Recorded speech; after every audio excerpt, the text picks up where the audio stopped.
Guys, I hear it all the time. What do I need to do to get my whatever belt? Not people asking for belts, but just wondering, like, what are the requirements or what am I looking for out of them for the next rank or the next level, whether it's a stripe or a belt. I'm here to answer that for you. My name is Bill Jones. I'm head instructor of top-level martial arts in beautiful downtown Cuyahoga Falls. Black belt under Master Pedro Sauer and Tony Rinaldi. You're watching Professor's Corner. And joining me, slightly above novice in all things, Mr. Edward Whitney. How you doing, Ed? Awesome, man. I'm glad to be here. Making that triumphant return. Yeah, it's like Black Belt Tips has returned from the ashes. We should consider that as like a fallback plan. Yeah, I mean, yeah. It wasn't doing that. At least we can do that from quarantine, right? Yeah, right. All right, guys. So, I had a discussion with a young man yesterday, and everybody asks. So let's give some background, and Ed, you can chime in here with anything you have, but we are underneath the Pedro Sauer Association, and the Pedro Sauer Association has what I will refer to as loose guidelines for rank promotion. And among them are like a minimum number of training hours. You have to know some specific things, but it's not like once you have the minimum number of training hours and you know those specific moves, like you're automatically the next rank, right? Yeah. And I think that's where it can be confusing. Like it's both a blessing and a curse, because a new student especially, looks at it and they're like, "Oh, cool, I know what I need to do." And then like the problem is, like, just because you can regurgitate a bunch of moves doesn't mean you're a blue belt or a purple belt or whatever, right? Yeah, it's tough. So like, what's your experience? Like, how long did it take you to go from white to blue? And blue, Ed's a purple belt now with a couple stripes. White to blue was pretty quick. So white to blue for me personally was pretty quick, because I don't know if you remember the circumstances, but basically I was on unemployment for 6 months. So I was in the academy pretty much every class that was open, because I was just trying to stay sane. And then purple belt was a lot more typical. So I'd say for white to blue it was just right about a year. Okay. And then purple belt was about another 3 years, I'd say. Does that seem right? Yeah. About 3 years. So a little faster than most, I would say. Because most people, I'd say it takes about 5 years. Okay. But like I said, I had that head start with being on unemployment. So basically I was getting paid to do jiu-jitsu. So if you're on unemployment. And let's be honest, like, there's a lot of different things here, right? Like, you obviously took it serious enough that I took notice. And when it was time to hire someone, you were on the list. Fair enough. You know what I mean? Like so there's that too, right? Like, and I'm not suggesting that someone's bad for not taking it that seriously. Like, we've all got our priorities in life. Yeah, it was just, I had a time slot for it at that time, so I filled it. It worked out. Yeah, exactly. So like, one of the things I'll notice is someone will they'll know the moves. There's 88 moves that you are required to demonstrate from white belt to blue belt. There's another 88 from blue to purple. But like they'll be, like, it's not hard to learn 88 moves. Nah. And like, it's not hard to just regurgitate them, I guess is what I'm saying. And even though I've seen plenty of people have problems with it, but it's not hard to do that. And my view on going from like white to blue, and this is endowed into me from my instructors, is that getting from white to blue is actually not that hard of a thing to do. It's like, you just have to be a legitimately tough person. Yeah. Right. You have to be able to put up with some punishment that you're going to receive. Learn, demonstrate that you can stick with something, and that you're going to work hard.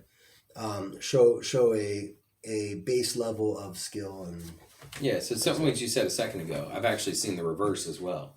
I've seen guys who roll really well, use the techniques well, but then when it comes time to demonstrate them in like a static situation, they just don't have it. You know what I mean? They freak out. Yeah, and then they got the people who can demonstrate it absolutely wonderfully, but then when it comes time to roll, they freeze up. And and you can argue, testing versus no testing. That's a completely different subject. Yeah. But obviously, we do testing here, but and within the Pedro Sauer Association, think of that what you will. That's fine. I can make an argument for or against it, quite honestly. Yeah. Obviously, I'm on the for side, but people who are vehemently against it, I get it, I guess. Well, I hope I'm not pulling the curtain back too much here. But I would also like to think a lot of your evaluation has been made way before we ever even get to the test. Do you know what I mean? Like, you kind of already know.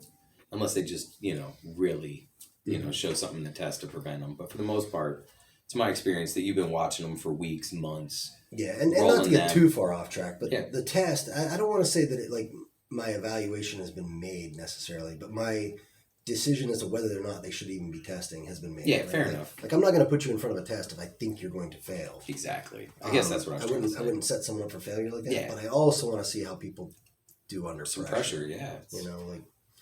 But anyway, back to what we were talking about. You know, like in jiu-jitsu, whether it's stripes, and some schools don't even use stripes. And part of the reason they don't use them is because it is a bit of a pain in the ass, right?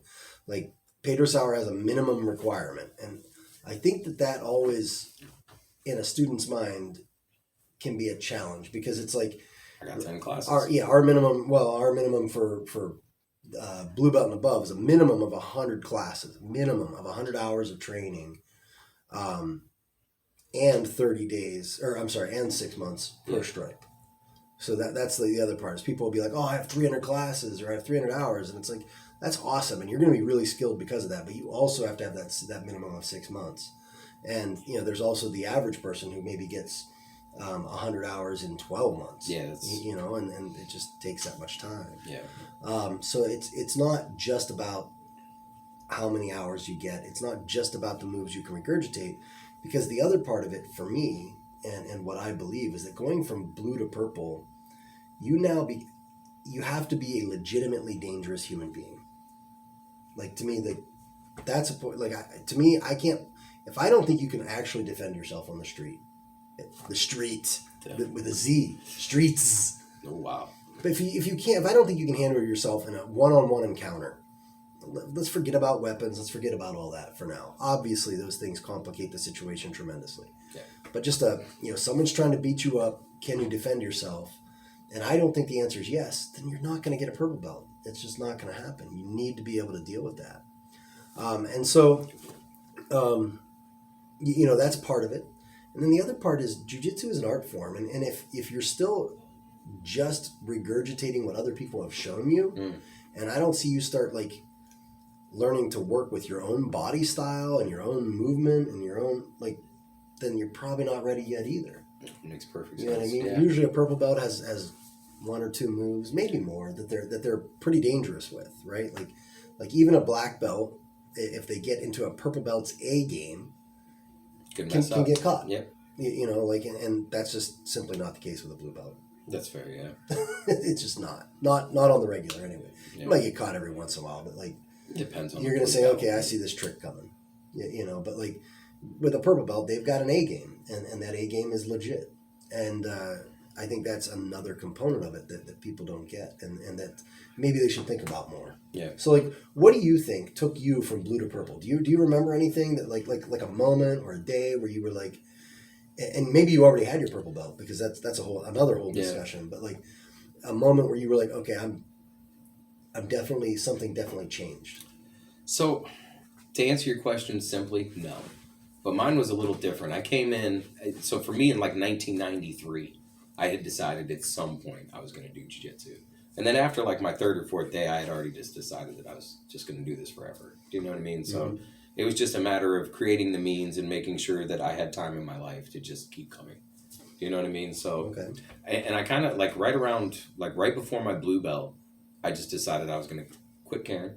I was just going to make sure that I was getting better every time I came in. I was trying to learn something. Quit Karen. She's annoying.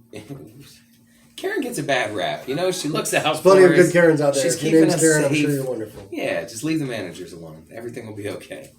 But yeah, so for me it was a little different. Like I said, I kind of already just locked myself into it in the beginning. Do you know what I mean? Yeah. So. Well, let me ask the question differently then. Yeah. And let me start by saying Ed doesn't like to brag about stuff. Like he's not much of a bragger, but brag a little bit. If I said to you, Ed, what is your best move? Like if you get someone in it, you're 90% sure you're going to finish them. What would it be? It'd either be a triangle or a heel hook. See, there you go. The answer, but you had an answer. Okay. Yeah. You know what I mean? Like yeah, that makes sense. A blue belt, they may think they have that answer, but then like you're like, oh, okay, cool. Now put me in your triangle and we'll see what happens. And then you get out. You know what I mean? Like yeah. Whereas like a purple belt, I could say the same thing. I'd be like, okay, cool, put me in your triangle and we'll see what happens. And it may not be, maybe I get out, maybe I don't. I like my chances. A lot better than all other scenarios, at least, So, and the other thing that I notice, and this is my own observation, so if you're trying to like advance yourself and get better and be more dangerous, notice that Ed said he has a triangle and a heel hook. Yeah. If you think about the way the body's built, head, arms, legs, try to come up with one great attack for you on each of those limbs. Like something for the neck, I don't care. Cross collar choke, darce choke, triangle choke, doesn't matter. Something for the limbs, the arms, wrist lock, arm bar, shoulder lock of some sort, Kimura, Americana, doesn't matter. Kimura, here we come. And then something on the legs, straight ankle lock, Achilles lock, foot fold, heel hook, knee bar, whatever. Because this is going to make you a threat at all ranges, right? That makes perfect sense. Like as you enter, as you pass, like you're going to be a threat everywhere. And the more you're able to do that, I think the better you're going to be. Yeah. And I think that's something that purple belts usually do. Purple belts have a game.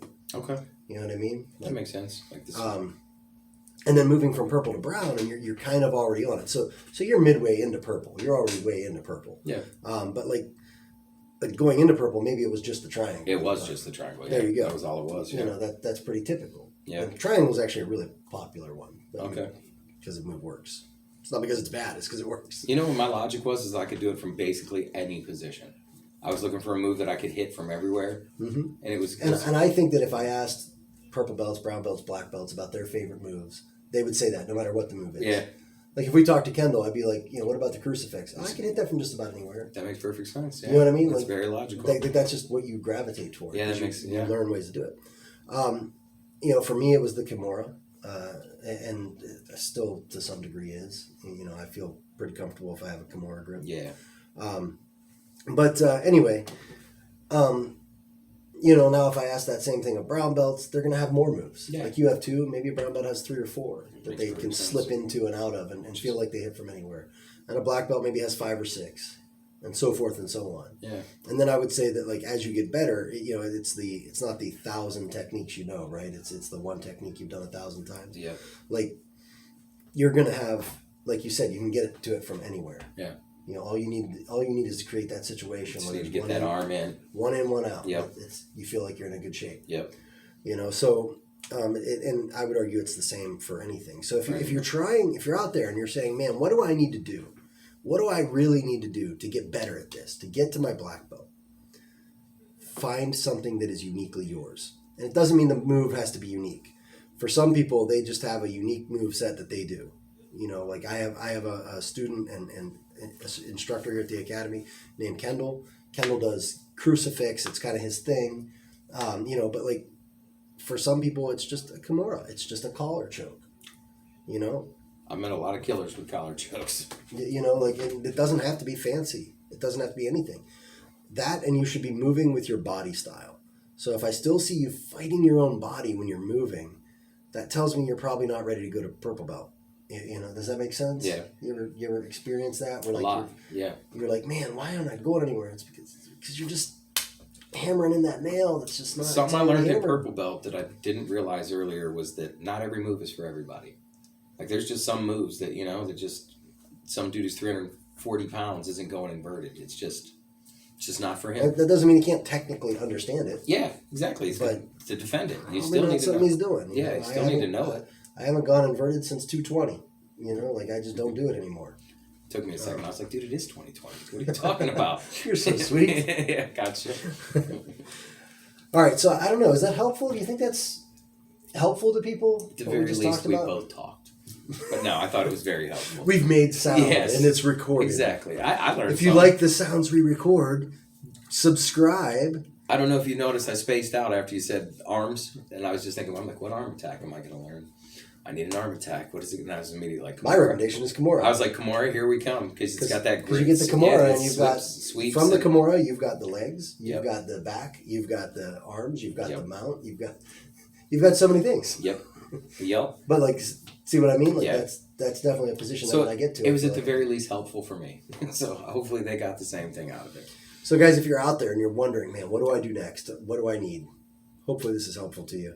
Seriously though, the comments, the likes, the subscribes, they really help. I know that sometimes it's easy, like you're watching your phone like this, you can't even see the like and subscribe buttons. Do me a favor, flip it vertical for just a second, let it rotate, hit the subscribe button, go back and keep following whatever it is you're doing. It would really help. Yeah.